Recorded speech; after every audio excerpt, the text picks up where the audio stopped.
Hello everyone, welcome to our YouTube channel UP कैसे हैं आप लोग। आई होप आप लोग बहुत अच्छे होंगे। तो चलिए शुरू करते हैं आज का लेक्चर। उससे पहले आपसे रिक्वेस्ट है, अगर आप चैनल पर नए हैं तो चैनल को सब्सक्राइब कर दीजिएगा और नोटिफिकेशन बिल को भी हिट कर दीजिएगा, जिससे कि जो आने वाली वीडियो का नोटिफिकेशन है वो आपको टाइम पर मिल पाए। तो चलिए शुरू करते हैं आज का लेक्चर। फर्स्ट क्वेश्चन है, निम्नलिखित में से कौन सा विकल्प पश्चिमी घाट का सर्वोच्च शिखर है? अनाईमुडी, मीसपुलीमाला, मुसीनागुड़ी या फिर वाघमेन। तो आपको बताना है कौन सा विकल्प इसमें से पश्चिमी घाट का सर्वोच्च शिखर है। तो इसका सही आंसर है गाइस ऑप्शन ए, अनाईमुडी जो है या पश्चिमी घाट का सर्वोच्च शिखर है, मतलब सबसे ऊंचा शिखर है पश्चिमी घाट का, ये अनाईमुडी है। ऑप्शन ए इसका सही आंसर है। क्वेश्चन नंबर 2 है, निम्नलिखित में से कौन सा विकल्प लघुत्तर हिमालय में पर्वत की सबसे लंबी पर्वतमाला है? धौलाधर पर्वतमाला, महाभारत पर्वतमाला, पीर पंजाल और अगर आपसे पूछ लिया जाए कि जो पीर पंजाल पर्वतमाला है या है मतलब किसका भाग है, तो यह जो है हिमालय का एक भाग है। इसे भी आप लोग याद रखिएगा, सब पूछ लिया जाता है कि जो पीर पंजाल पर्वतमाला है किसका भाग है, तो यह एक हिमालय का भाग है। क्वेश्चन नंबर 3 है, यूरेशियाई प्लेट एवं भारतीय प्लेट के टकराव पर सिकुड़न के परिणाम स्वरूप निर्मित लंबोद घाटियाँ कौन सी है? रिडजस, रेंजस, क्रेटर या फिर डंस। तो आपको बताना है जो यूरेशियाई प्लेट एवं भारतीय प्लेट के टकराव के सिकुड़न के परिणाम स्वरूप निर्मित जो लंबोद घाटियाँ हैं इसको क्या कहते हैं? बताइए। यूरेशियाई प्लेट और भारतीय प्लेट जब आपस में टकराती हैं तो उसके परिणाम स्वरूप एक लंबोद घाटियाँ बनती हैं, तो उसका नाम क्या है? तो उसका नाम है डंस घाटियाँ। ऑप्शन डी इसका सही आंसर है, डंस। क्वेश्चन नंबर 4 है, प्रायद्वीप पहाड़ी मैदान की एक अनोखी विशेषता काली मिट्टी का क्षेत्र है, जिसे क्या कहा जाता है? छोटा नागपुर पठार, दक्कन ट्रैप, सिंगूर पठार या फिर रोहतास पठार। तो आपको बताना है प्रायद्वीप पहाड़ी मैदान जो है इसकी एक अनोखी विशेषता है, तो काली मिट्टी का यह क्षेत्र है, इसको क्या कहा जाता है? तो इसको जो है दक्कन ट्रैप कहा जाता है। ऑप्शन बी इसका सही आंसर है। ये देखिए आपके कितने सारे एग्ज़ाम में आए हुए हैं क्वेश्चन, और बहुत अच्छे एग्ज़ाम में आए हुए हैं और बहुत अच्छे क्वेश्चन हैं। तो आप लोग अच्छे से देख लीजिएगा लेक्चर को। लेक्चर पसंद आए तो प्लीज़ आपसे रिक्वेस्ट है कि एक लाइक करके जाइएगा और वीडियो को के कमेंट सेक्शन में ज़रूर से बताइएगा कि आप लोगों को लेक्चर कैसा लगा, और वीडियो को शेयर ज़रूर से कर दीजिएगा अपने फ्रेंड्स के साथ। क्वेश्चन नंबर 5 है, भारतीय प्रायद्वीप की सबसे ऊंची चोटी कौन सी है? उटकमुंड, अनाईमुडी, दोदा बेटा या फिर महाबलेश्वर। तो आपको बताना है भारतीय प्रायद्वीप की सबसे ऊंची चोटी कौन सी है? तो इसका नाम है अनाईमुडी। ये पश्चिमी घाट की भी सबसे ऊंची चोटी है अनाईमुडी, और भारतीय प्रायद्वीप की भी सबसे ऊंची चोटी है अनाईमुडी। ये बहुत इंपॉर्टेंट चोटी है, इसे आप लोग याद रखिएगा। इससे इम्पॉर्टेंट क्वेश्चन अक्सर पूछे आते हैं, जो अनाईमुडी है इससे पूछे आते हैं। क्वेश्चन नंबर 6 है, इनमें से कौन सा महान हिमालय या हिमाद्री में पर्वत शिखर नहीं है?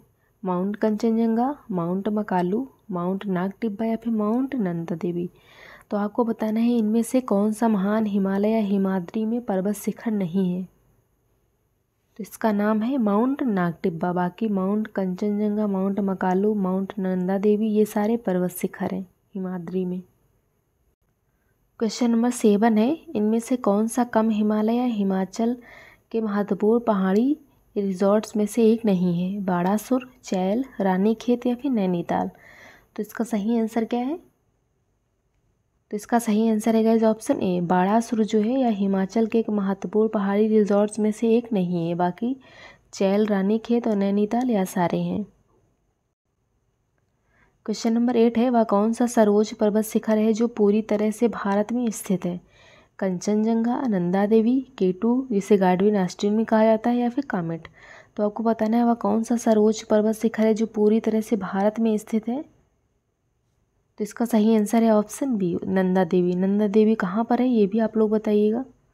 तो यह जो है उत्तराखंड में है, उत्तराखंड में है नंदा देवी। क्वेश्चन नंबर 9 है, काराकोरम पर्वत श्रृंखला में सबसे ऊंची चोटी कौन सी है? ये बहुत इंपॉर्टेंट क्वेश्चन है।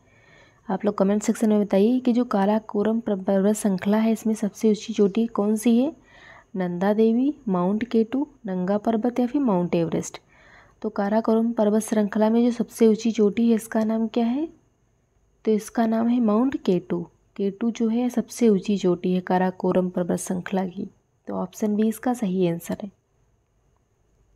क्वेश्चन नंबर 10 है, पश्चिमी घाट का सर्वोच्च शिखर कौन सा है? अनाईमुडी, डोडा बेटा, महेंद्रगिरी या फिर चेम्बा। ये आपको सारे सर्वोच्च शिखर और पर्वत श्रृंखलाएँ कराई जा रही हैं जो कि बहुत ज़्यादा एग्जाम में आती हैं और किसी न किसी एग्ज़ाम में ज़रूर से आती हैं, हर एग्ज़ाम में। तो आप लोग अच्छे से देख लीजिएगा और लेक्चर पसंद है तो प्लीज़ आपसे रिक्वेस्ट है कि अपने दोस्तों के साथ लेक्चर को शेयर कर दीजिए। तो पश्चिमी घाट का सर्वोच्च शिखर कौन सा है? तो यह है अनाईमुडी। ऑप्शन ए इसका सही आंसर है, अनाईमुडी। क्वेश्चन नंबर 11 है, पोनमुडी दक्षिण भारत का एक छोटा सा हिल स्टेशन है, यह किस शहर के पास स्थित है? तो आपको बताना है जो पोनमुडी है एक दक्षिण भारत का एक छोटा सा हिल स्टेशन है, तो यह किस शहर में स्थित है? कोझिकोड, मदुरई, तिरुवनंतपुरम या फिर मैंगलुरु। तो यह तिरुवनंतपुरम में स्थित है। ऑप्शन सी इसका सही आंसर है। क्वेश्चन नंबर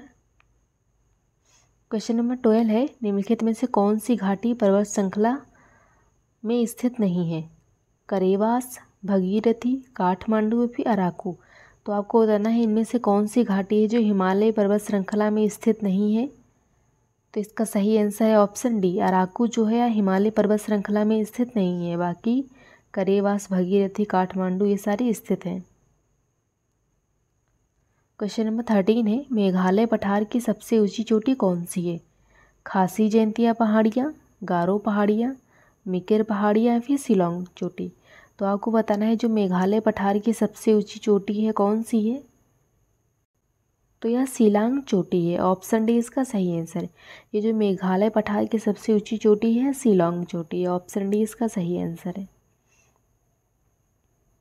क्वेश्चन नंबर 14 है, भौगोलिक इतिहास के अनुसार भारत का प्राचीनतम पर्वत कौन सा है? सबको पता होना चाहिए ये क्वेश्चन।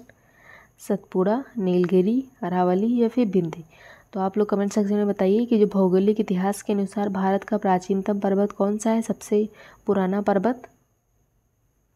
तो यह अरावली पर्वत है। अरावली पर्वत जो है भारत इतिहास का सबसे प्राचीन पर्वत है। ऑप्शन सी इसका सही आंसर है, अरावली।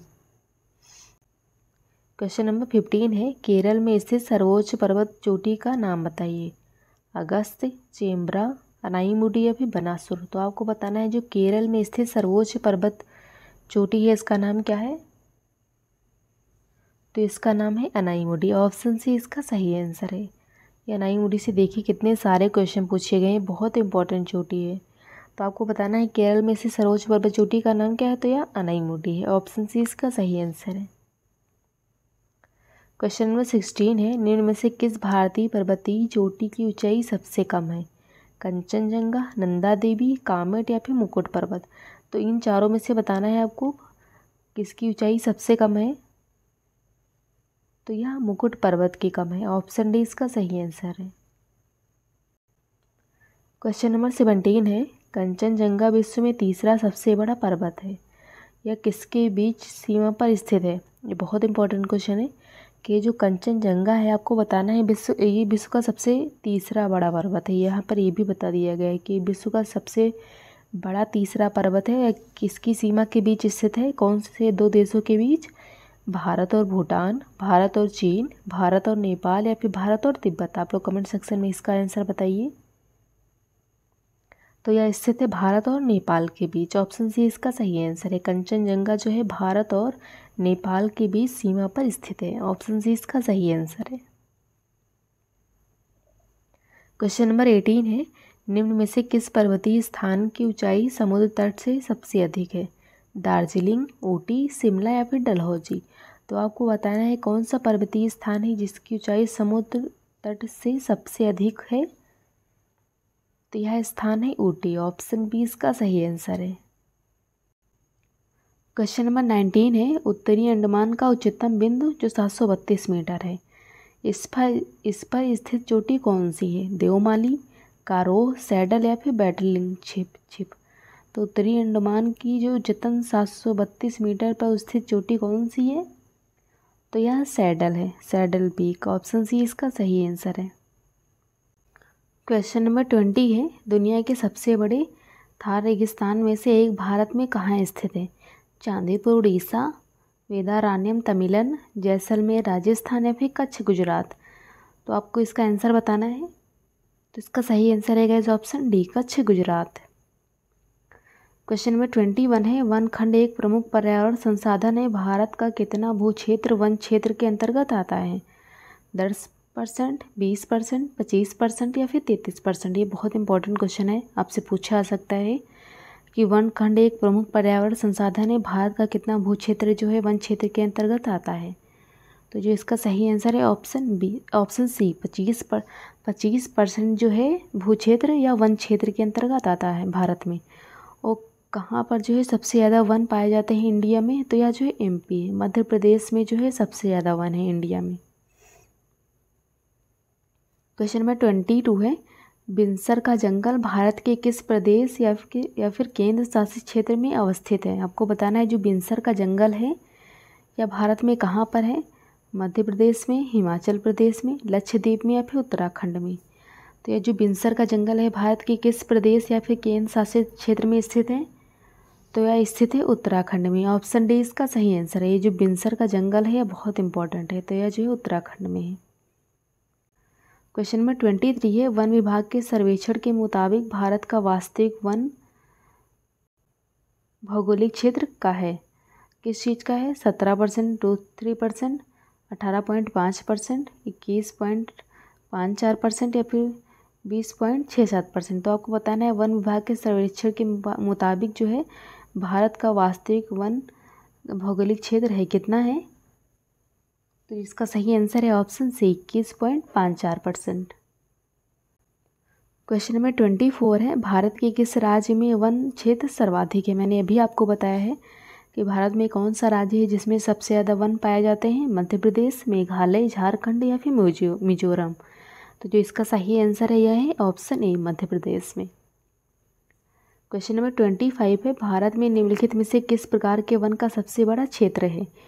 हिमालयी समशीतोष्ण वन, उप उष्ण कटिबंधीय शुष्क सदाबहार वन या फिर उष्ण कटिबंधीय नम्र पर्णपाती वन या फिर उष्ण कटिबंधीय गीला सदाबहार वन। तो आपको बताना है जो भारत है इसमें किस प्रकार के वन का सबसे बड़ा क्षेत्र है? तो यह है उष्ण कटिबंधीय नम पर्णपाती वन। इसका जो है भारत में सबसे बड़ा क्षेत्र है। ऑप्शन सी इसका सही आंसर है। क्वेश्चन नंबर 26 है, सीमेंट का उत्पादन करने में भारत का विश्व में कौन सा स्थान है? तो जो सीमेंट है इसके उत्पादन में भारत विश्व में कौन से स्थान पर है? पहले, दूसरे, तीसरे या फिर चौथे? तो आप लोग कमेंट सेक्शन में बताइए इसका आंसर। तो इसका सही आंसर है ऑप्शन बी, दूसरे स्थान पर है। सीमेंट के उत्पादन में जो है भारत विश्व में दूसरे स्थान पर है। तो ऑप्शन बी इसका सही आंसर है। क्वेश्चन नंबर 27 है, दिसंबर 2018 तक उपलब्ध जानकारी के अनुसार किस राज्य में तांबा अयस्क का सबसे बड़ा भंडार है? मध्य प्रदेश, राजस्थान, छत्तीसगढ़ या फिर आंध्र प्रदेश? तो इसका सही आंसर है कि दिसंबर 2018 तक उपलब्ध जानकारी के अनुसार किस राज्य में तांबा अयस्क का सबसे बड़ा भंडार है? तो वह राज्य है राजस्थान। ऑप्शन बी इसका सही आंसर है। ये देखिए लोअर में आया है, एग्ज़ाम में आया है, बहुत इंपॉर्टेंट क्वेश्चन आपको कराए जा रहे हैं। तो प्लीज़ आपसे रिक्वेस्ट है कि वीडियो को लाइक कर दीजिए अभी के अभी और वीडियो को शेयर कर दीजिए। प्लीज़ आप लोग अपने दोस्तों के साथ और वीडियो को शेयर कर दीजिए। तो क्वेश्चन नंबर 28 है, वर्ष 2012 तक उपलब्ध जानकारी के अनुसार विश्व में बॉक्साइट का सबसे बड़ा उत्पादक देश कौन सा है? आप लोगों को पता होना चाहिए कि बॉक्साइट, तांबा, ये सब चीज़ें जो है, एल्यूमिनियम, इन सब में भारत का कौन सा स्थान है और भारत कौन से नंबर पे आता है, ये सब आपको पता होने चाहिए। तो आपको बताना है कि जो वर्ष 2012 तक उपलब्ध जानकारी के अनुसार विश्व में बॉक्साइट का सबसे बड़ा उत्पादक देश कौन सा था? ब्राज़ील, भारत, ऑस्ट्रेलिया या फिर इंडोनेशिया? तो जो इसका सही आंसर है वह है ऑस्ट्रेलिया। ऑस्ट्रेलिया जो है इस यहाँ पर बॉक्साइट का सबसे बड़ा उत्पादक है, देश है ऑस्ट्रेलिया। 2012 की रिपोर्ट के अनुसार, इसे भी आप लोग याद रखिएगा। क्वेश्चन नंबर 29 है, वर्ष 2014 तक उपलब्ध जानकारी के अनुसार निम्नलिखित में से कौन सा विश्व में टीन का अग्रणी उत्पादक देश है? ये देखिए यहाँ पर पूछ लिया गया है कि जो टिन है इसमें सबसे आगे देश कौन सा है जहाँ पर सबसे ज़्यादा टिन का उत्पादन होता है? चीन, ब्राज़ील, मलेशिया या फिर वियतनाम। तो जो इसका सही आंसर है वह है चीन। चीन में जो है टिन जो है यह सबसे ज़्यादा उत्पादक इसका होता है, तो वर्ष 2014 की रिपोर्ट के अनुसार। क्वेश्चन नंबर 30 है, बालाघाट का मलंज खंड क्षेत्र और झुंझुनू का खेतड़ी सिंगना क्षेत्र के महत्वपूर्ण खनन केंद्र हैं। तो आपको बताना है जो बालाघाट का मलंज खंड है और झुंझुनू का खेतड़ी सिंगना क्षेत्र है, या कौन से मतलब इसमें कौन सा चीज़ का खनन है वहाँ पर, कौन सी तत्व का? लोहा का, एल्युमिनियम का, चांदी का या फिर तांबा का? तो वहाँ पर कौन सी चीज़ का जो है सबसे ज़्यादा खनन होता है? तो इसका सही आंसर है वह है क्या? तो वह है ऑप्शन डी, तांबे का। ऑप्शन डी इसका सही आंसर है। क्वेश्चन नंबर 31 है, भारत का सबसे बड़ा तांबा कच्ची धातु उत्पादक राज्य कौन सा है? राजस्थान, झारखंड, छत्तीसगढ़ या फिर मध्य प्रदेश? तो आपको बताना है जो भारत का सबसे बड़ा तांबा कच्ची धातु उत्पादक राज्य है कौन सा है? तो यह राज्य है मध्य प्रदेश। मध्य प्रदेश जो है तांबा कच्ची धातु उत्पादक का सबसे बड़ा राज्य है। क्वेश्चन नंबर 32 है, निम्न में से कौन सा स्थान स्टील निर्माण से संबंधित नहीं है? ये बहुत इंपॉर्टेंट क्वेश्चन, आप लोग बताइए कि कौन सा स्थान जो है स्टील निर्माण से संबंधित नहीं है? जमशेदपुर झारखंड, बर्नपुर पश्चिम बंगाल, झरिया झारखंड या फिर दुर्गापुर पश्चिम बंगाल? तो आपको बताना है इनमें से कौन सा स्थान जो है स्टील निर्माण से संबंधित नहीं है? तो इस स्थान का नाम है झरिया झारखंड। ऑप्शन सी इसका सही आंसर है। जो झरिया झारखंड है स्टील निर्माण से संबंधित नहीं है। क्वेश्चन नंबर 33 है, किस शहर को स्टील सिटी ऑफ इंडिया के नाम से जाना जाता है? मुंबई, कोलकाता, कोची या फिर जमशेदपुर? तो आप लोग कमेंट सेक्शन में बताइए कि जो कौन सा शहर है जो स्टील सिटी ऑफ इंडिया के नाम से जाना जाता है। ये बहुत इंपॉर्टेंट क्वेश्चन है। तो इस शहर का नाम है जमशेदपुर। ऑप्शन डी इसका सही आंसर है। क्वेश्चन नंबर 34 है, उस पड़ोसी राष्ट्र की पहचान करें जिसके साथ भारत अपनी सबसे लंबी सीमा साझा करता है। ये मैंने आपको बहुत बार कराया है क्वेश्चन कि कितनी लंबाई है कौन से देश की, मतलब कौन से देश की क्या सीमा है। बांग्लादेश की कितनी सीमा है, चीन की कितनी सीमा है, इंडिया से नेपाल की कितनी है, म्यांमार की कितनी है, पाकिस्तान की कितनी है। अगर आपने प्रीवियस लेक्चर नहीं देखे होंगे तो ज़रूर से देखिएगा, मैंने आपको अच्छे से पूरा डिटेल में कराया है। तो आप लोग बताइए वह कौन सा राज्य है वह कौन सा राष्ट्र है जिससे भारत सबसे अपनी लंबी सीमा साझा करता है? नेपाल, चीन, म्यांमार या फिर बांग्लादेश? तो इसका सही आंसर आप लोग कमेंट सेक्शन में बताइए। तो जो इसका सही आंसर है वह है बांग्लादेश। ऑप्शन डी इसका सही आंसर है, बांग्लादेश। तो आपको बताना है कि जो बांग्लादेश है इसकी जो है सीमा कितनी है, कितनी लंबी सीमा है, या भी आप लोग बताइएगा कितने किलोमीटर की। तो यह जो है बांग्लादेश की 4096 किलोमीटर, यह सबसे लंबी सीमा है। यह भारत के साथ अपनी सबसे लंबी सीमा साझा करता है। और चाइना, इसके बाद चाइना है दूसरे नंबर पे, यह 3488। और नेपाल कितनी सीमा साझा करता है? यह 1751 किलोमीटर। और म्यांमार कितनी साझा करता है यह भी आप लोग बताइएगा। तो यह जो है 1643। ये सारे पॉइंट्स आप लोग नोट डाउन कर लीजिएगा कि जो बांग्लादेश है 4096 किलोमीटर सीमा साझा करता है देश के इंडिया के साथ, चाइना 3488 किलोमीटर, नेपाल 1791 किलोमीटर और म्यांमार 1643 किलोमीटर। इसे आप लोग याद रखिएगा। क्वेश्चन नंबर 35 है, निम्नलिखित में से कौन सा जिला भारत की अंतर्राष्ट्रीय सीमा पर है? गोरखपुर, जयपुर, किन्नौर या फिर कुलेर? तो आपको बताना है इनमें से जो कौन सा जिला है जो भारत के अंतर्राष्ट्रीय सीमा पर है। तो जो इसका सही आंसर है ऑप्शन सी, किन्नौर जो है भारत के अंतर्राष्ट्रीय सीमा पर है जिला। क्वेश्चन नंबर 36 है, निम्नलिखित में से कौन सा जिला भारत के अंतर्राष्ट्रीय सीमा पर है? पाकिस्तान, बांग्लादेश, भूटान या फिर श्रीलंका? तो निम्नलिखित में से कौन सा जिला भारत की अंतर्राष्ट्रीय सीमा पर है? ये कुछ गलत क्वेश्चन पूछा गया है। क्वेश्चन नंबर 37 है, भारत की सीमाएं कितने देश से लगती हैं? 4, 5, 7 या फिर 9? तो जो भारत की सीमाएं हैं कितने देश से लगती हैं आप लोग कमेंट सेक्शन में बताइए। तो इसका सही आंसर है ऑप्शन सी, 7। कौन से देश हैं वह 7, यह भी आप लोग बताइएगा। तो पहला है बांग्लादेश, ये सबसे लंबी सीमा साझा करता है इंडिया के साथ। फिर चाइना है, फिर कौन सा है, फिर पाकिस्तान है, फिर नेपाल है, फिर म्यांमार है, फिर भूटान है, फिर अफ़गानिस्तान है। जो अफ़गानिस्तान है इसकी सबसे कम सीमा है इंडिया के साथ। इसकी कितनी है, तो इसकी 106 किलोमीटर है। और म्यांमार की कितनी है मैंने आपको बताई थी, म्यांमार की कितनी है, तो इसकी 1643 किलोमीटर है। नेपाल की कितनी थी, यह भी मैंने आपको बताई थी, ये 1751 किलोमीटर है। भूटान की कितनी थी, भूटान की 699 किलोमीटर थी। और बांग्लादेश की 4096 किलोमीटर। चाइना की कितनी थी, 3488 किलोमीटर। पाकिस्तान 3323 किलोमीटर। ये सारी मैंने आपको बता दी हैं कि कौन सा देश कितनी किलोमीटर की सीमा साझा करता है इंडिया के साथ। तो सबसे ज़्यादा साझा करता है बांग्लादेश 4096 किलोमीटर, उसके बाद चाइना 3488 किलोमीटर। अगर आपको नहीं पता है तो आप लोग नोट डाउन कर लीजिएगा सारी सीमाएं, क्योंकि एग्ज़ाम में ज़रूर से पूछी जाती हैं। और तीसरे नंबर पे है पाकिस्तान, 3323 किलोमीटर की सीमा साझा करता है। नेपाल 1751 किलोमीटर की। म्यांमार 1643 किलोमीटर की। भूटान 699 किलोमीटर की। और सबसे छोटी सीमा साझा करता है अफ़गानिस्तान 106 किलोमीटर की। तो आप लोग ये सारे लिख लीजिएगा।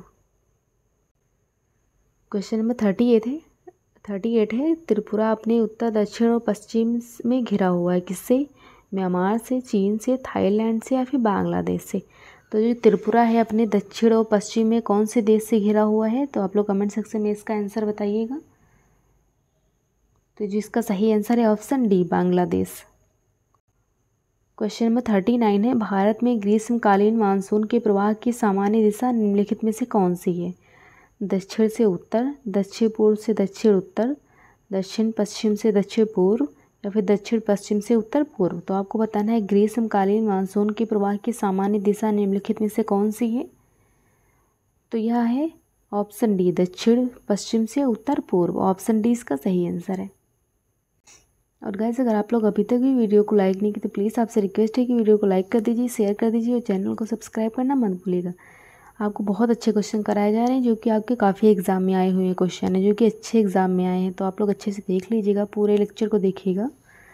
तो क्वेश्चन नंबर 40 है पश्चिमी विक्षोभ किस कारण उत्तर पश्चिम भारत में बारिश होते हैं, इसकी उत्पत्ति स्थल है काला सागर, कैस्पियन सागर, भूमध्य सागर या फिर अरल सागर।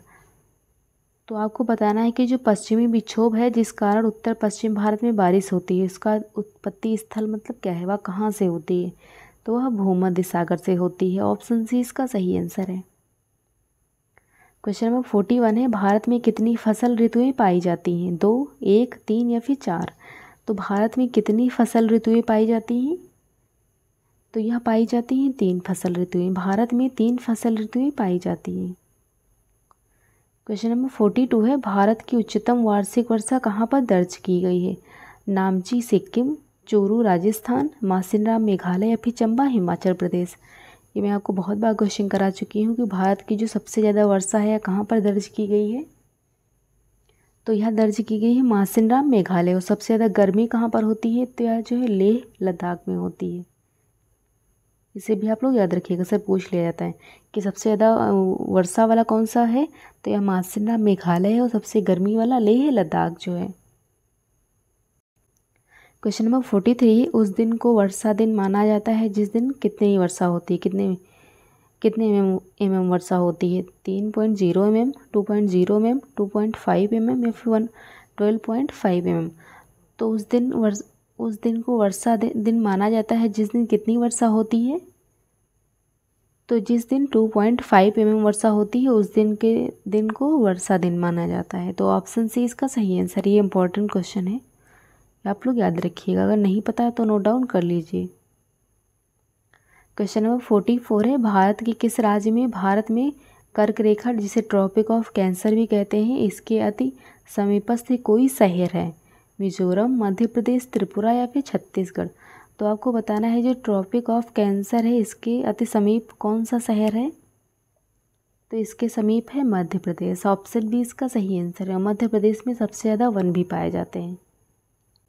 क्वेश्चन नंबर 45 है भारत का अक्षांशीय विस्तार उत्तर से उत्तर तक कितना है, तो इसका सही आंसर क्या है आप लोग कमेंट सेक्शन में बताइएगा। तो इसका सही आंसर है ऑप्शन बी 8 डिग्री 4 मिनट से 37 डिग्री 6 मिनट। तो ऑप्शन बी इसका सही आंसर है। क्वेश्चन नंबर 46 है, कर्क रेखा निम्नलिखित में से किन राज्यों से होकर गुजरती है? गुजरात, झारखंड, असम या फिर मिजोरम। तो आपको बताना है जो कर्क रेखा है निम्नलिखित में से किन राज्यों से होकर गुजरती है। तो आपको पता होना चाहिए कि जो कर्क रेखा है भारत के कितने राज्यों से गुजरती है। तो यह 8 राज्यों से गुजरती है। और यह एक ट्रिक है, इससे आप लोग याद रख सकते हैं कि मित्र पर गमछा झार, मित्र पर गमछा झार, ये ट्रिक है। इससे आप लोग याद रख सकते हैं राज्यों के नाम। मित्र से मिजोरम हो गया, मिजोरम हो गया। त्रा से त्रिपुरा हो गया। पा से पश्चिम बंगाल हो गया, पश्चिम बंगाल। रा से राजस्थान हो गया। और गा से गुजरात हो गया। मा से मिजोरम हो गया। छा से छत्तीसगढ़ हो गया। झा से झारखंड हो गया। तो यह सारे राज्य हो गए हैं। तो ये आप लोग लिख लीजिएगा कि जो माँ से है मित्र से है मिजोरम हो गया, एक देश मिजोरम सॉरी एक राज्य मिजोरम हो गया, फिर त्रिपुरा हो गया, फिर पश्चिम बंगाल हो गया, फिर राजस्थान हो गया, फिर गा से गुजरात हो गया, फिर माँ से मिजोरम हो गया, फिर छा से छत्तीसगढ़ हो गया, फिर रा से राजस्थान हो गया और झा से झारखंड हो गया। तो आप लोग सारे राज्य नोट डाउन कर लीजिएगा। क्वेश्चन नंबर 47 है, भारतीय मानक मेरिडियन 5 राज्यों के माध्यम से गुजरता है। इनमें से कौन सा राज्य पांचों में से नहीं है? आंध्र प्रदेश, उड़ीसा, बिहार या फिर छत्तीसगढ़। तो इसका सही आंसर क्या है आप लोग कमेंट सेक्शन में बताइएगा। तो इसका सही आंसर है guys option C Bihar. Question number 48 है, भारत का मानक समय मेरिडियन कौन सा है? आप लोग कमेंट सेक्शन में बताइए कि जो 82 डिग्री 30 मिनट ई देशांतर या फिर 37 डिग्री 6 मिनट एन अक्षांश या फिर 68 डिग्री 4 मिनट ई देशांतर या फिर 97 डिग्री 25 मिनट ई देशांतर। तो आपको बताना है भारत का मानक समय मेरिडियन कौन सा है। तो यह है 82 डिग्री 30 मिनट ई देशांतर। ऑप्शन ए इसका सही आंसर है। ये मतलब पूर्वी देशांतर, ईस्ट देशांतर। क्वेश्चन नंबर 49 है, वर्ष 2001-2011 की अवधि में कुल जनसंख्या में निम्नतम प्रतिशत वृद्धि वाला राज्य कौन सा है? नागालैंड, गोवा, केरल या फिर तमिलनाडु। तो आपको बताना है कहाँ पर जो जनसंख्या है निम्नतम प्रतिशत वृद्धि हुई है, मतलब बहुत कम वृद्धि हुई है। तो इसका सही आंसर है option A Nagaland. Question number 50 है, वर्ष 2001 से 11 की अवधि में उत्तर प्रदेश की 10 की जनसंख्या वृद्धि दर कितनी रही है? 20.46%, 20.09%, 22.19% या फिर 18.59%। तो इसका सही आंसर क्या है? 69%। तो वर्ष 2001 से 2011 की अवधि में उत्तर प्रदेश की 10 की जनसंख्या वृद्धि दर कितनी रही है? तो यह वृद्धि दर रही है 20.09%। ऑप्शन बी इसका सही आंसर है। और जो है ये जो जनगणना है कब स्टार्ट हुई थी? तो यह किसके शासनकाल में स्टार्ट हुई थी? तो यह जो है लॉर्ड मेयो के शासनकाल में। हर 10 वर्ष बाद जो है जनगणना की जाती है। लास्ट जनगणना जो है 2011 में हुई थी, दूसरी अब जो है 2021 में होने वाली थी, लेकिन कोविड की वजह से नहीं हो पाई है। क्वेश्चन नंबर 51 है, भारत में अंग्रेजों के समय में प्रथम जनगणना हुई थी। लॉर्ड डफरिन के कार्यकाल में, लॉर्ड लिटन के कार्यकाल में, लॉर्ड मेयो के कार्यकाल में या फिर लॉर्ड रिपन के कार्यकाल में। मैंने अभी आपको बताया है कि भारत में जो जनगणना हुई थी अंग्रेजों के समय या किसके शासनकाल में हुई थी? तो यह लॉर्ड मेयो के शासनकाल में हुई थी। ऑप्शन सी इसका सही आंसर है। अगर इसको नहीं पता है ज़रूर से नोट डाउन कर ले, क्योंकि बहुत अच्छा क्वेश्चन है, बहुत आता है एग्जाम में। क्वेश्चन नंबर 52 है, निम्नलिखित में से कौन सी एक 2001-11 दशक में भारत की जनसंख्या की 10 की वृद्धि दर रही है?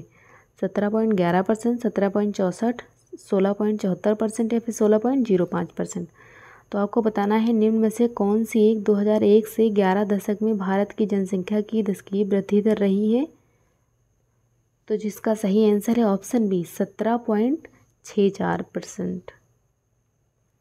क्वेश्चन नंबर 53 है, भारत में जननांकीय इतिहास में महाविभाजन का वर्ष कौन सा है? 1921, 1947, 1951 या फिर 1982। तो भारत में जो जननांकीय इतिहास में महाविभाजन का जो वर्ष था यह कौन सा था? तो यह वर्ष था 1921। ऑप्शन ए इसका सही आंसर है। और गाइस, अगर आप लोगों ने अभी तक भी वीडियो को लाइक नहीं किया तो प्लीज़ आपसे रिक्वेस्ट है कि वीडियो को लाइक कर दीजिए, अपने फ्रेंड्स के साथ शेयर कर दीजिए और चैनल को सब्सक्राइब करना मत भूलिएगा।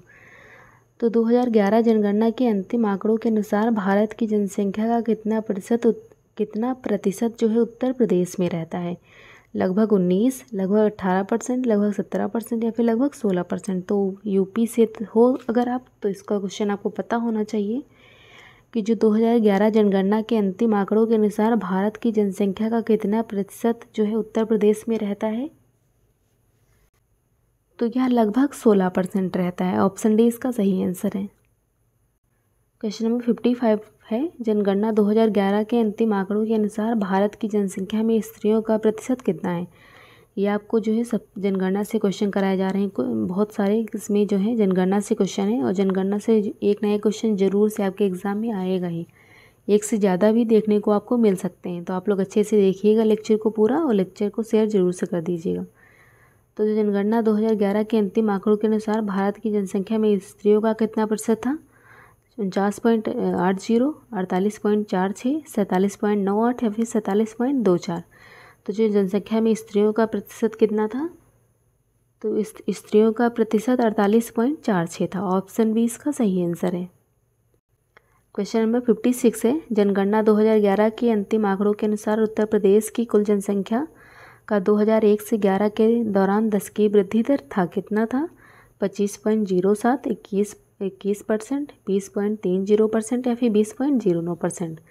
तो आपको बताना है जो जनगणना हुई थी 2011 में, इसके अंतिम आंकड़ों के अनुसार उत्तर प्रदेश की कुल जनसंख्या 2001 से 11 के दौरान इसकी वृद्धि कितनी थी, मतलब 10 की वृद्धि कितनी रही है? तो यह रही है 20.09%, बहुत ज़्यादा रही है ये। क्वेश्चन नंबर 57 है, राष्ट्रीय जनसंख्या नीति 2000 का लक्ष्य जनसंख्या की स्थिर स्थिति पर ला देना है। कितना ला देना है? 2045 तक, 2040 तक, 2050 या फिर 2035 तक। तो आपको बताना है जो राष्ट्रीय जनसंख्या नीति 2000 है, इसका लक्ष्य क्या है कि जनसंख्या को स्थिर स्थिति पर ला देना। कितने वर्ष तक स्थिर स्थिति में ला देना? तो यह है 2045 तक। ऑप्शन ए इसका सही आंसर है। क्वेश्चन नंबर 58 है, निम्नलिखित में से कौन सी नदी खंबात की खाड़ी में नहीं मिलती है? माही नदी, साबरमती, कोयना या फिर तापी। तो आपको बताना है इनमें से कौन सी नदी जो है खंबात की खाड़ी में नहीं मिलती है। तो जो इसका सही आंसर है ऑप्शन सी, कोयना नदी। कोयना नदी जो है खंबात की खाड़ी में नहीं मिलती है।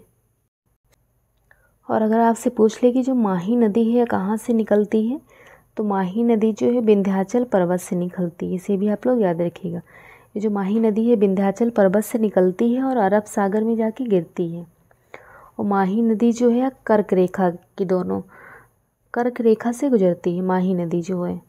और आप साबरमती है कहाँ पर है, आप लोग कमेंट सेक्शन में बताइए कि जो साबरमती है यह जो है अरावली पर्वत से निकलती है और बंगाल की खाड़ी में जाकर गिर जाती है। ये भी आप लोग लिख लीजिएगा कि जो साबरमती है यह अरावली पर्वत से निकलती है और बंगाल की खाड़ी में जाके गिर जाती है।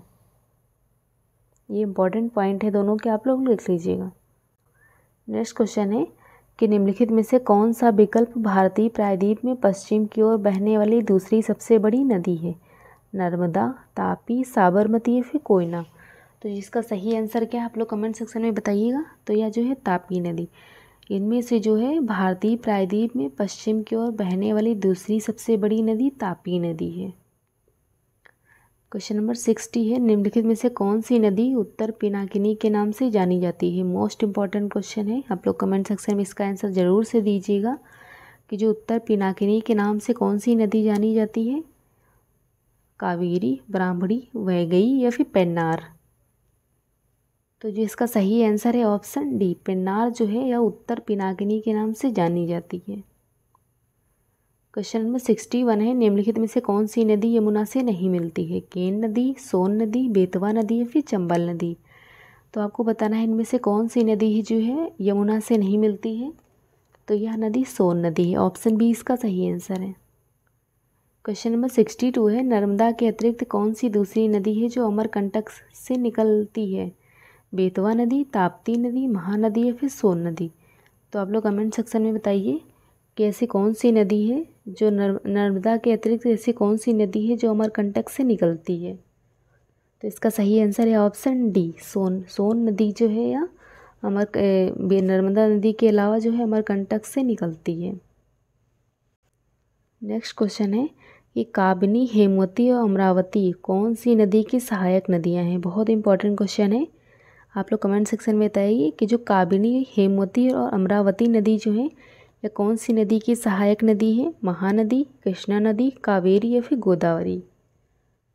तो यह कावेरी नदी की सहायक नदियां हैं, काबिनी, हेमावती और अमरावती। क्वेश्चन नंबर 64 है वह नदी कौन सी है जिसका उद्गम भारत में नहीं है। चिनाब, ब्यास, सतलज या फिर रावी। तो आपको बताना है वह नदी कौन सी है जिसका जो उद्गम स्थल है भारत में नहीं है। तो यह नदी है सतलज, ऑप्शन सी इसका सही आंसर है। क्वेश्चन नंबर 65 है सबसे छोटी नदी कौन सी है। कावेरी, कृष्णा, नर्मदा या फिर सोन। तो जो सबसे छोटी नदी है कौन सी है, तो इस नदी का नाम है कृष्णा नदी, ऑप्शन बी इसका सही आंसर है। कृष्णा नदी जो है सबसे छोटी नदी है। क्वेश्चन नंबर 66 है भारत में सबसे लंबी नदी कौन सी है। गोदावरी, यमुना, गंगा या फिर ब्रह्मपुत्र। तो जो भारत की सबसे लंबी नदी है कौन सी है, तो यह गंगा है। और सबसे छोटी कौन सी थी, तो वह कृष्णा। क्वेश्चन नंबर 67 है भारत का रूर किस नदी बेसिन को कहा जाता है। ये बहुत इंपॉर्टेंट क्वेश्चन है कि जो भारत का रूर है किस नदी बेसिन को कहा जाता है। दामोदर, हुगली, गोदावरी या फिर स्वर्णरेखा। तो जो भारत का रूर है या किस बेसिन नदी को कहा जाता है, तो यह दामोदर नदी को कहा जाता है, ऑप्शन ए इसका सही आंसर है। क्वेश्चन नंबर 68 है निम्नलिखित में से कौन सी नदी थार रेगिस्तान से होकर बहती है। सावित्री, मोठा, लूनी या फिर गिरना। तो इनमें से कौन सी नदी जो है रेगिस्तान से होकर बहती है, तो इस नदी का नाम है लूनी नदी, ऑप्शन सी इसका सही आंसर है। ये जो लूनी नदी है यह कहाँ से होकर बहती है, तो यह रेगिस्तान से होकर बहती है। और रेगिस्तान में कहाँ से, तो यह जो है गुजरात, भारत और गुजरात से बहने वाली नदी है, गुजरात। क्वेश्चन नंबर 69 है उत्तर प्रदेश का त्रिवेणी संगम निम्नलिखित नदियों में से किस संगम का स्थान है। ये तो सबको पता होगा कि जो त्रिवेणी संगम है या कौन सी नदियों का संगम है। गंगा यमुना नर्मदा, गंगा यमुना सरस्वती, गंगा यमुना ताप्ती या फिर गंगा यमुना सिंधु। सब लोग इसका आंसर दीजिए क्योंकि सबको पता ही होना चाहिए कि जो त्रिवेणी संगम है या कौन सी नदियों का संगम है, तो यह है गंगा यमुना सरस्वती, ऑप्शन बी इसका सही आंसर है। क्वेश्चन नंबर 70 है इस नदी की कुल लंबाई 2900 किलोमीटर है। यह तिब्बत में शुरू होता है जहाँ इसे तसागम्पो कहा जाता है और दिहांग नाम के तहत भारतीय क्षेत्र जहाँ अरुणाचल प्रदेश में प्रवेश करती है। इसकी महत्वपूर्ण सहायक उपनदी सुबनसिरी है, कामेंग है, धनसिरी है, मानस, तीस्ता है। इस नदी का नाम क्या है। गंगा, सिंधु, ब्रह्मपुत्र या फिर नर्मदा। तो आपको बताना है इसकी महत्वपूर्ण सहायक नदी जो है उपनदी है सुबनसिरी, कामेंग, धनसिरी, मानस, तीस्ता। वह नदी कौन सी है, तो इस नदी का नाम है ब्रह्मपुत्र, ऑप्शन सी इसका सही आंसर है। यह तिब्बत से होकर निकलती है। क्वेश्चन नंबर 71 है निम्नलिखित में से कौन सी नदी का समागम अरब सागर में हुआ है। नर्मदा, गोदावरी, कृष्णा या फिर कावेरी। तो इसमें से कौन सी नदी है जो है जिसका समागम अरब सागर में है, तो यह नदी है नर्मदा नदी, ऑप्शन ए इसका सही आंसर है। क्वेश्चन नंबर 72 है इनमें से कौन सी नदी भारत में पश्चिम दिशा में बहती नदी नहीं है। नर्मदा, साबरमती, लूनी या फिर कृष्णा। ये बहुत इंपॉर्टेंट क्वेश्चन है, आप लोग बताइए कि कौन सी नदी जो है भारत दिशा में पश्चिम दिशा में बहती नदी नहीं है, तो इस नदी का नाम है कृष्णा नदी। बाकी साबरमती, नर्मदा और लूनी नदी जो है पश्चिम दिशा में बहने वाली नदियां हैं। कृष्णा नदी जो है पश्चिम की ओर नहीं बहती है। क्वेश्चन नंबर 73 है भारत की 3 महत्वपूर्ण नदियों का स्रोत हिमालय स्थित मानसरोवर झील के निकट है। बताइए वह कौन सी नदियां हैं। इंपॉर्टेंट क्वेश्चन है। ब्रह्मपुत्र, यमुना और सतलज, ब्रह्मपुत्र, सतलुज और सिंधु, ब्रह्मपुत्र, यमुना और सिंधु या फिर झेलम, यमुना और सतलुज। तो आपको बताना है भारत की कौन सी वह 3 महत्वपूर्ण नदियां हैं जो हिमालय स्थित मानसरोवर झील के निकट हैं। तो वह नदियां हैं ब्रह्मपुत्र, सतलज और सिंधु, ऑप्शन बी इसका सही आंसर है। क्वेश्चन नंबर 74 है, दक्षिण भारत की नदियाँ प्रमुख रूप से निम्न में से कौन सा अफवाह तंत्र रखती हैं? री, खंडित, वृक्षनुमा या फिर जालीदार? ये सबको पता होगा वैसे ही कि जो भारत की प्रमुख नदियाँ हैं मुख्य रूप से अपवाह तंत्र रखती हैं। किस प्रकार का? तो यह वृक्षनुमा अपवाह रखती हैं। ऑप्शन सी इसका सही आंसर है। क्वेश्चन नंबर 75 है, गोदावरी नदी महाराष्ट्र के कौन से जिले में पश्चिमी घाट की ढलानों से निकलती है? सतारा, औरंगाबाद, जलगांव या फिर नासिक? तो जो गोदावरी नदी है महाराष्ट्र के कौन से जिले से पश्चिमी घाट की ढलानों से निकलती है? तो इसका सही आंसर है option D, Nashik. Question number 76 है, उकाई बांध भारत के निम्नलिखित में से किस राज्य में है या उस राज्य का दूसरा सबसे बड़ा बांध है? कौन सा राज्य में है? गुजरात में, तेलंगाना, उड़ीसा या फिर महाराष्ट्र? तो जो उकाई बांध है या भारत के कौन से राज्य में है? सब लोग कमेंट सेक्शन में बताइए। तो यह जो है गुजरात में है। ऑप्शन ए इसका सही आंसर है और गुजरात राज्य का दूसरा सबसे बड़ा बांध है। क्वेश्चन नंबर 77 है, तमिलनाडु के किस जिले में कल्लनई के नाम से जाना जाने वाला ग्रैंड एनीकट बांध है जो कि सबसे पुराने बांधों में से एक है, स्थित है? कहाँ पर? मदुरै में, तिरुचिरापल्ली में, इरोड में या फिर कोयम्बटूर में? ये इंपॉर्टेंट क्वेश्चन है कि तमिलनाडु में एक जो बांध है वो ग्रैंड एनीकट बांध है जिसका नाम, तो सबसे पुराने बांधों में से यह एक है। तो यह कहाँ पर स्थित है ग्रैंड एनीकट बांध? तो यह जो है तिरुचिरापल्ली में स्थित है। ऑप्शन बी इसका सही आंसर है। क्वेश्चन नंबर 78 है, भाखड़ा बांध किस नदी पर बना हुआ है? चिनाब, ताप्ती, सतलज या फिर रावी? मैंने ये बांध जो है आपको बहुत सारे लेक्चरों में जहाँ भी बांध का क्वेश्चन पूछा आता है मैं आप लोगों को सारे बांध बता देती हूँ कि कौन सा लंबा है और कौन सा बहुत ऊंचा बांध है। तो आप लोग बताइए कि जो भाखड़ा नागल बांध है किस नदी पर बना हुआ है? तो यह जो है सतलज नदी पर बना हुआ है।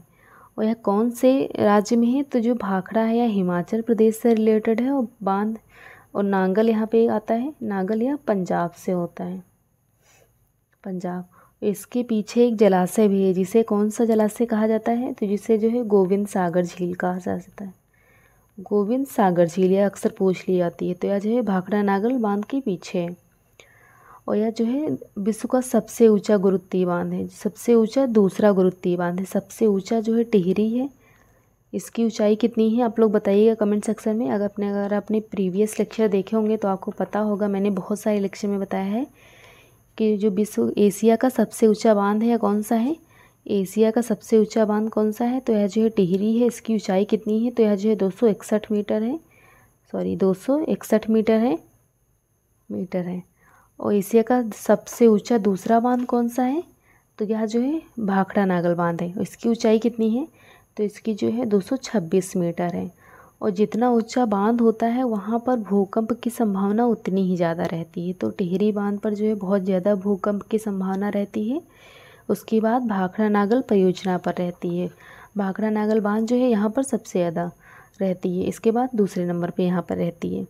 तो जो भाखड़ा नागल बांध है किस नदी पर है? सतलज नदी पर है। और यह एशिया का सबसे बड़ा दूसरा बांध है, विश्व का सबसे ऊंचा गुरुत्वीय बांध है। और इसकी ऊंचाई कितनी है? 226 मीटर है। और यह कौन सी नदी पर है? सतलज नदी पर है। और भाखड़ा जो हिमाचल प्रदेश से संबंधित है और नागला जो है पंजाब से। इसके पीछे एक जलाशय है जिसका नाम है गोविंद सागर झील। तो एशिया का सबसे ऊंचा बांध पूछ लिया है, तो यह टिहरी बांध है। इसकी ऊंचाई कितनी है? इसकी ऊंचाई है 261 मीटर। क्वेश्चन नंबर 79 है, भारत में सबसे लंबा बांध कौन सा है? भाखड़ा नागल, रिहंद, हीराकुंड या फिर नागार्जुन? तो जो भारत में सबसे लंबा बांध है कौन सा है? ये भाखड़ा नागल तो नहीं होगा क्योंकि ये ऊंचा बांध है। तो सबसे लंबा बांध हीराकुंड बांध है। यह कौन सी नदी पर है हीराकुंड बांध? तो यह जो है महानदी पर है, महानदी पर है। और इसकी लंबाई कितनी है? दुनिया का सबसे लंबा बांध है। इसकी लंबाई जो है 5 किलोमीटर है। इसे उड़ीसा का शोक भी कहा जाता है, इसे भी आप लोग याद रखिएगा। और रिहंद जो है कहाँ पर है? तो यह जो है यूपी और एमपी दोनों में है। यह गोविंद बल्लभ सागर परियोजना में है। तो यूपी की सबसे बड़ी परियोजना है यह रिहंद परियोजना। और रिहंद इसके पीछे जो है रिहंद बांध के पीछे जो है गोविंद बल्लभ पंत सागर झील है। गोविंद बल्लभ पंत सागर झील है, बहुत इंपॉर्टेंट झील है यह। गोविंद बल्लभ पंत सागर झील या मानव निर्मित सबसे बड़ी झील है, या मानव निर्मित या मनुष्य के द्वारा बनाई गई झील है जो कि सबसे बड़ी झील है, गोविंद बल्लभ पंत सागर झील। और अगर आपसे पूछ लिया जाए कि जो नागार्जुन सागर परियोजना है यह कहाँ पर है, तो यह जो है कृष्णा नदी पर है, कृष्णा नदी। और कहाँ पर है, तो कर्नाटक में, कर्नाटका में है। यह भी आप लोग याद रखिएगा। ये सारे पॉइंट्स मैंने आपको नोट डाउन करा दिए हैं कि जो भारत का सबसे लंबा बांध है इसका नाम है हीराकुंड बांध, या उड़ीसा नदी पर है, सॉरी महानदी पर है, उड़ीसा राज्य में है। इसकी लंबाई 5 किलोमीटर है। यह विश्व का जो है सबसे लंबा बांध है, दुनिया का सबसे लंबा बांध है हीराकुंड बांध। और रिहंद बांध जो है यह यूपी और एमपी में है। और यह जो है इसके पीछे एक गोविंद बल्लभ पंत सागर झील है जो कि मानव निर्मित झील है, सबसे बड़ी मानव निर्मित झील है गोविंद बल्लभ पंत सागर झील।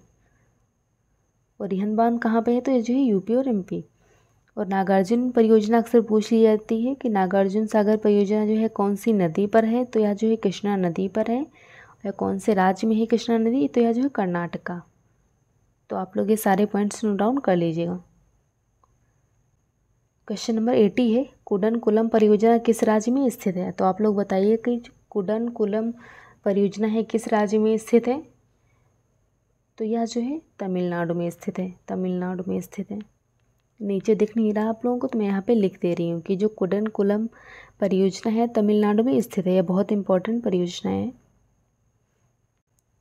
क्वेश्चन नंबर 81 है, श्री सैलम बांध किस नदी पर बनाया गया है, गोदावरी, कृष्णा, तुंगभद्रा या फिर पेन्नार। तो जो श्री सैलम बांध है किस नदी पर बनाया गया है, तो यह कृष्णा नदी पर बनाया गया है। ऑप्शन बी इसका सही आंसर है। क्वेश्चन नंबर 82 है, पैठन जल विद्युत परियोजना किस राज्य में स्थित है, तमिलनाडु में, गुजरात में, आंध्र प्रदेश में या फिर महाराष्ट्र में। ये बहुत इंपॉर्टेंट जल विद्युत परियोजना है। तो जो पैठन जल विद्युत परियोजना है किस राज्य में स्थित है, आप लोग बताइए कमेंट सेक्शन में। तो यह महाराष्ट्र में स्थित है। ऑप्शन डी इसका सही आंसर है। और गाइस, अगर आप लोगों ने अभी तक भी वीडियो को लाइक नहीं किया तो प्लीज़ आपसे रिक्वेस्ट है कि वीडियो को लाइक कर दीजिए, शेयर कर दीजिए और चैनल को सब्सक्राइब करना मत भूलिएगा। और नोटिफिकेशन बेल को भी हिट कर दीजिएगा कि जिससे जो आने वाली वीडियो के नोटिफिकेशन है वो आपको टाइम पर मिल पाए। तो क्वेश्चन नंबर 83 है, चमेरा बांध किस नदी पर बनाया गया है, सतलज नदी, रावी, ब्यास या फिर चिनाब। ये देखिए ग्राम विकास अधिकारी में आया हुआ क्वेश्चन है। तो आप लोग बताइएगा चमेरा बांध किस नदी पर बनाया गया है, तो यह रावी नदी पर बनाया गया है। ऑप्शन बी इसका सही आंसर है, रावी नदी। क्वेश्चन नंबर 84 है, भारत के किस राज्य में सबसे ज़्यादा बांध है, गुजरात, छत्तीसगढ़, महाराष्ट्र या फिर उड़ीसा। तो आप लोग कमेंट सेक्शन में बताइए कि जो भारत में किस राज्य में सबसे ज़्यादा बांध है, तो यह जो है महाराष्ट्र में है। ऑप्शन सी इसका सही आंसर है। ये नीचे ऑप्शन दिख नहीं रहे थे इसीलिए मैंने यहाँ पर ऑप्शन लिख दिए थे। तो महाराष्ट्र में जो है भारत में महाराष्ट्र राज्य में सबसे अधिक बांध है। क्वेश्चन नंबर 85 है, भारत का सबसे ऊंचा बांध कौन सा है, सरदार सरोवर, टिहरी बांध, भाखड़ा नागल या फिर रिहंद। मैंने आपको बताया था कि जो भारत का सबसे ऊंचा बांध है कौन सा था, तो यह जो है टिहरी बांध है। इसकी ऊंचाई कितनी थी, तो यह जो है 261 मीटर है। और भाखड़ा नागल की 226 मीटर, यह सबसे ऊंचा है। इसके बाद सेकंड नंबर पे ये है। और रिहंद जो है कहाँ पर है, यह भी आप लोग बताइएगा कमेंट सेक्शन में कि जो रिहंद परियोजना है यह कहाँ पर है। तो यह जो है यूपी और एमपी में थी, ये भी आपको बताया था। और इसके पास जो है इसके पीछे जो है एक झील थी जिसका नाम था गोविंद बल्लभ पंत सागर झील, गोविंद बल्लभ पंत सागर झील। ये बहुत इंपॉर्टेंट झील है। तो यह मानव निर्मित सबसे बड़ी झील है, इसे भी आप लोग याद रखिएगा। और सरदार सरोवर परियोजना जो है कौन सी नदी पर है, यह अक्सर नदी पूछ ली जाती है। तो यह जो है नर्मदा नदी पर है। और नर्मदा नदी कहाँ पर है, तो यह जो है गुजरात में है, इसे भी आप लोग याद रखिएगा। तो आप लोगों को मैंने सारे पॉइंट्स नोट डाउन करा दिए हैं कि जो भारत का सबसे ऊंचा बांध है कौन सा है, तो यह जो है टिहरी बांध है, इसकी ऊंचाई 261 मीटर है। दूसरा सबसे ऊंचा बांध भाखड़ा नागल बांध है जो कि 226 मीटर है। यह कहाँ पर है, भाखड़ा नागल या सतलज नदी पर है, सतलज नदी पर है। और टिहरी बांध यह कहाँ पर था, मैंने आपको बताया था। तो यह जो है भागीरथी और भीलगंगा नदी, ये भागीरथी प्लस भीलगंगा नदी, इसे भी आप लोग याद रखिएगा, जो कि उत्तराखंड में है। और रिहंद परियोजना जो है यूपी और एमपी में है। इसके पीछे गोविंद बल्लभ पंत सागर झील है जो कि मानव निर्मित सबसे बड़ी झील है। सरदार सरोवर जो है नर्मदा नदी पर है, गुजरात में है। क्वेश्चन नंबर 86 है, गंडक सिंचाई परियोजना किन प्रदेशों का एक संयुक्त प्रयास है? उत्तर प्रदेश और मध्य प्रदेश, उत्तर प्रदेश बिहार, उत्तर प्रदेश उत्तराखंड या फिर उत्तर प्रदेश हरियाणा। तो जो गंडक सिंचाई परियोजना है किन प्रदेशों की संयुक्त प्रयास परियोजना है? तो इसका सही आंसर है guys option B, Uttar Pradesh और बिहार की गंडक परियोजना।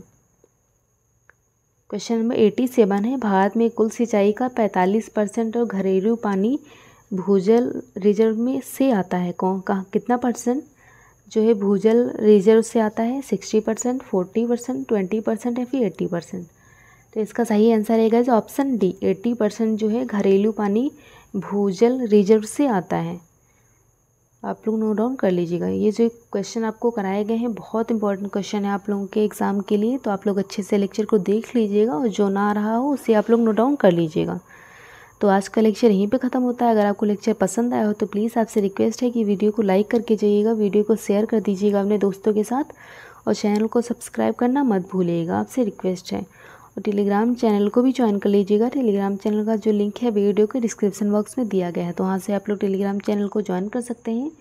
टेलीग्राम ग्रुप को भी ज्वाइन कर लीजिएगा क्योंकि ग्रुप में जो आपको क्विज कराई जाती है वो भी टाइम लिमिट के साथ, तो आप लोग ग्रुप को भी ज्वाइन ज़रूर से कर लीजिएगा।